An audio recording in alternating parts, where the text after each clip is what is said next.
Hoy es viernes, 28º día del mes de marzo, año 2025. Si medimos la incertidumbre en términos del precio del oro, refugio por excelencia, estamos en máximos históricos. Ahora mismo $3.120 por onza. No habíamos visto nunca un precio así para el oro.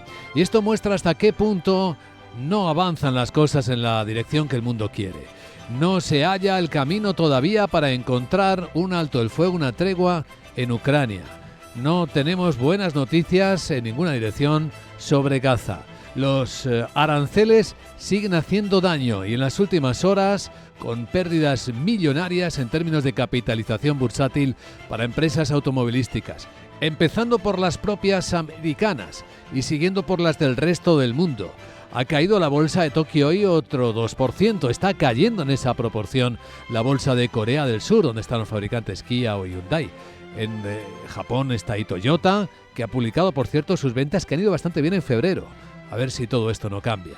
Porque en Estados Unidos la inquietud es enorme y así se lo están trasladando los constructores de vehículos al gobierno de Trump. El informe último publicado hace unas horas dice que un coche en Estados Unidos se va a encarecer entre $4.000 y $15.000, simplemente con la entrada en vigor de estos aranceles. Aunque Trump ya ha dicho, lo veremos en el resumen de prensa internacional, a los fabricantes que ni se les ocurra aumentar los precios, si no pondrá el foco sobre ellos. La tensión es patente. Vamos a abordar esto en clave inteligencia económica hoy en Capital Radio.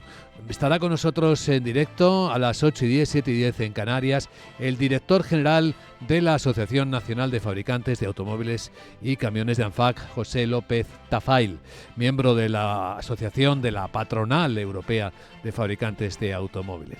Vamos a ver hasta qué punto se puede planificar cómo afrontar esta escena tan incierta. Y tras él, en la gran tertulia de la economía con César Arranz, Antonio Sanabria y Gonzalo Garnica, iremos dando contexto a las historias que nos trae el día. Entre ellas, cómo los 31 países que forman parte de esa cumbre de voluntarios que han estado en París han acordado seguir respaldando a Ucrania, no levantar las sanciones a Rusia. Ahora contaremos lo que Rusia dice que va a hacer, porque de momento es lo que dice el primer ministro británico, Keir Starmer.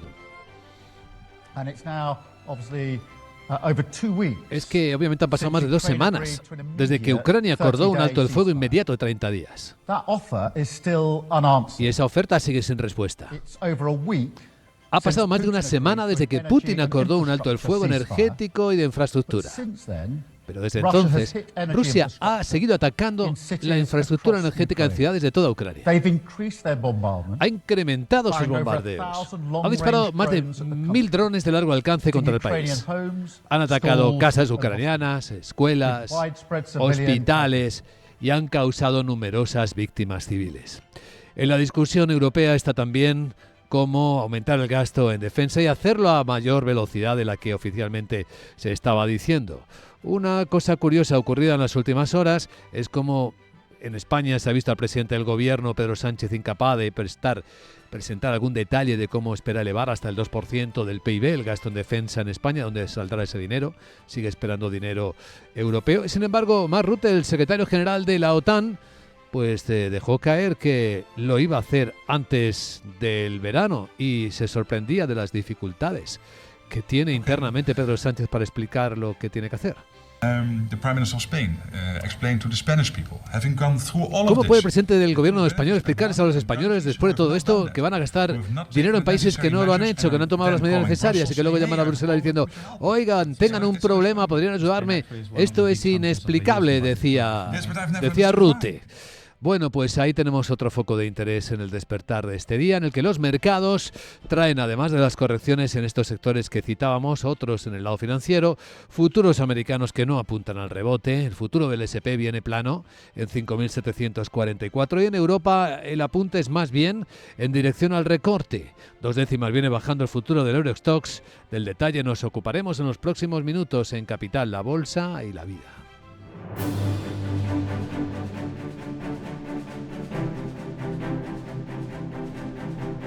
Lo que dice ahora Vladimir Putin, el presidente ruso, es que está dispuesto a trabajar con todas las partes en una solución de lo que él llama conflicto ucraniano e incluye por primera vez a Europa. Aunque afirma que la Unión simplemente se comporta de manera inconsistente y que le toma el pelo, también Putin ha sugerido que Ucrania podría ser sometida a una forma de administración temporal bajo un auspicio de la ONU que tendría estos objetivos. De hecho, celebrar elecciones democráticas y poder llevar al poder a un gobierno viable que goce de la confianza del pueblo y luego, después, iniciar con él negociaciones sobre un tratado de paz, firmar documentos legítimos que sean reconocidos en todo el mundo y sean fiables y estables, dice Putin. Asegura que Moscú está a favor de resolver todos los problemas por medios pacíficos, que quiere eliminar las causas iniciales de la situación actual y también la implicación de sus socios de los BRICS en todo este proceso: China, India, Brasil, Sudáfrica, además de Corea del Norte. Conclusiones de lo que ha ocurrido en la cumbre de París.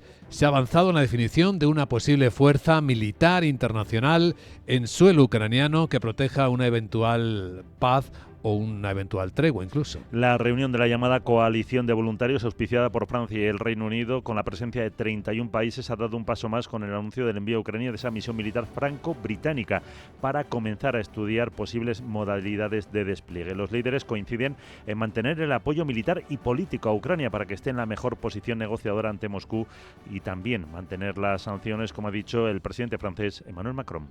En términos de apoyar a corto plazo a Ucrania, hemos decidido por unanimidad que no es el momento de levantar cualquier sanción. No habrá levantamiento de sanciones hasta que la paz esté claramente establecida. Y por eso planteamos continuar la presión económica, especialmente sobre la flota rusa en la sombra y sobre algunas capacidades industriales. Vamos a seguir movilizados ahí.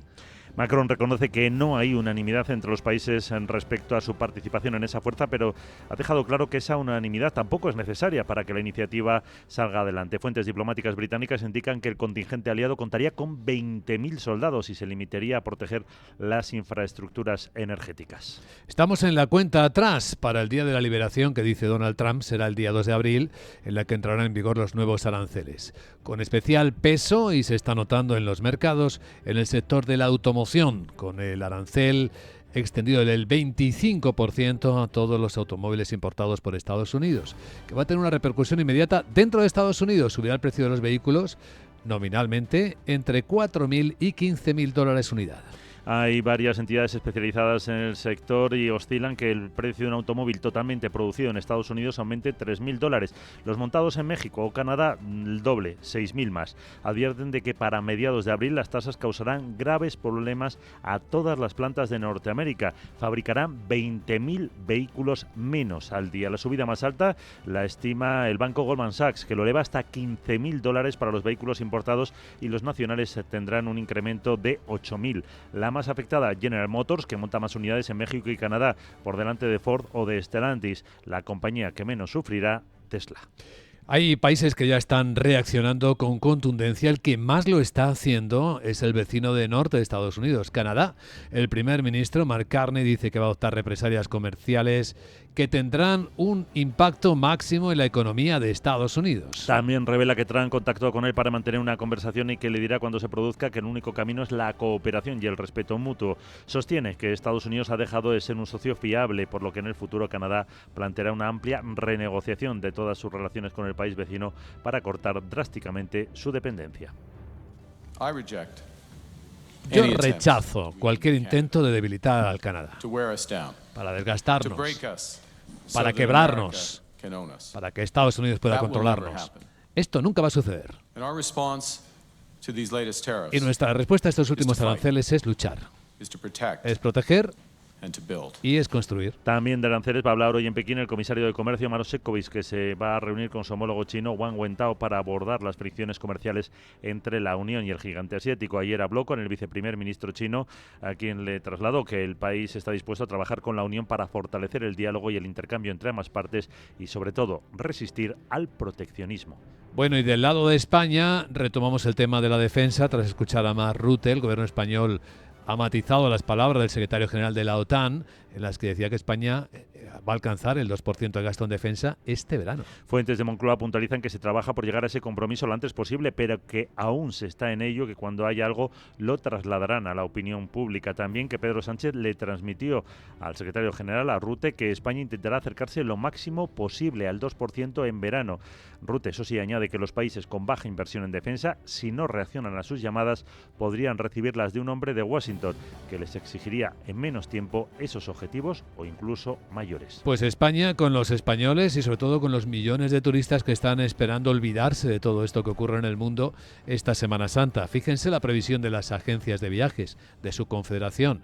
Las reservas por encima del 10 o el 15% respecto a las del año pasado. Y fue un año que ya se comportó de forma positiva y observa una importante anticipación de esas reservas. Destaca el hecho de que se celebre este año bien avanzado el mes de abril, y eso es un aliciente de cara a lo que es la reserva de vacaciones para aquellas personas que eligen este periodo para hacer las escapadas. Los destinos con crecimientos por encima del 20% son Canarias, Andalucía y Baleares, además del resto del litoral. También en destinos urbanos vinculados a la festividad como Sevilla, Málaga, Valladolid o Zamora se observa un importante incremento en el volumen de reservas.